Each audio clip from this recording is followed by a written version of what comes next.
Hello YouTubers, Monkey Jr. here. Now in today's video we're going to talk about Battlefront 2.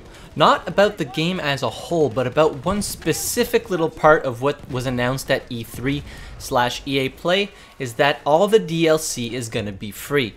Now first of all, I know I've been making a lot of E3 or EA Play videos, but that's pretty much the news that's in right now. I would really want to discuss it with everybody.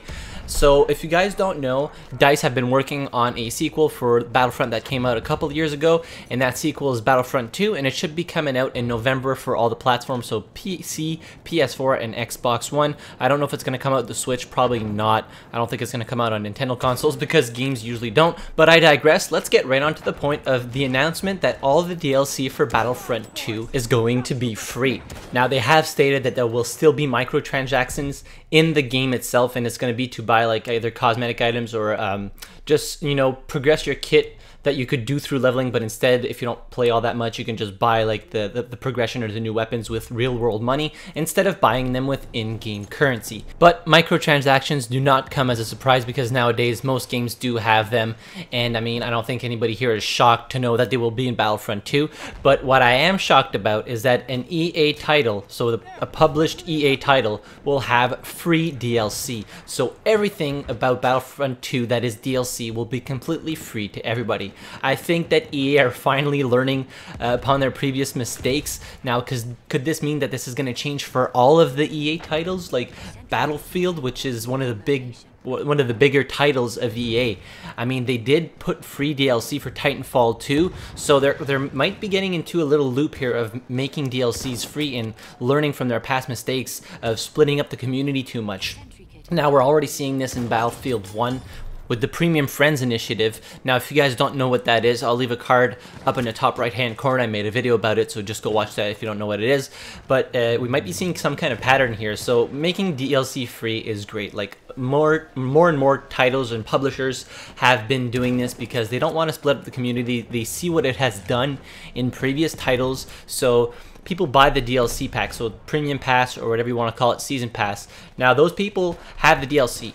Okay, so for the first couple of weeks, a lot of people play it because it's very popular, but then after a while, the servers start becoming less and less populated because not as big part of the community has that DLC as opposed to all the people that have the vanilla maps. So then people can only play the DLC maps for a couple of weeks before it starts dwindling down and being hard to find an actual server running the maps. So everybody goes back to vanilla maps. And then you have the other side of the story for people who don't really have the funds to buy the DLC but want to play the game. So they're pretty much forced to play the vanilla maps because they might not have the funds to buy the DLC, although they would want to, but being that more content is behind a paywall, it makes it impossible in some cases for people to actually get that new content and go play with their friends that might have the DLC pack. So it just splits up the community too much in such a way that some people just at some point abandon the game because they feel as though they're not getting their money's worth with the DLC, and then some other people get really bored of the vanilla maps. It just gets stale really fast, which is pretty much what happened with Battlefront, like the one that came out a couple years ago. I played that for maybe 3 weeks. I didn't buy the DLC because I didn't feel it was worth it, and the player base started dwindling down very fast.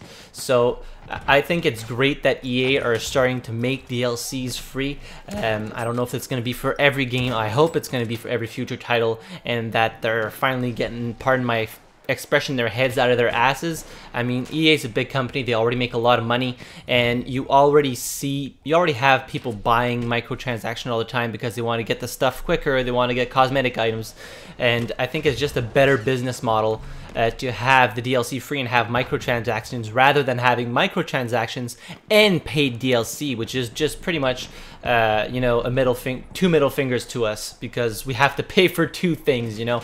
But that's a totally different subject. For now, I'm really happy that they're learning, and I'm probably going to pick up Battlefront 2. It looks amazing, and I'm even happier that the DLC is going to be free. Now, of course, there's always people who complain and say, well, there's still microtransactions and all this, but I mean, the main focus is that the DLC is free. They're giving you free stuff even if you didn't buy a season pass or whatever the god name you want to call it.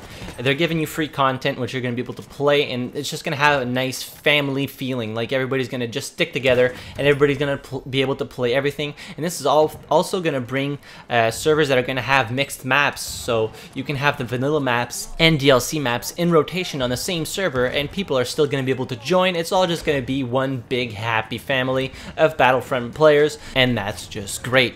Now let me know in the comments down below what you think of the free DLC. I'm pretty sure a lot of people are hyped about this and are very happy because they love Star Wars universe. Also, while you're down there, be sure to hit that like button, subscribe to my channel for more videos like this one. Don't forget to hit that notify bell, and as always, thank you very much for watching. I really appreciate it, and I'll see you guys in the next video. Have a good one.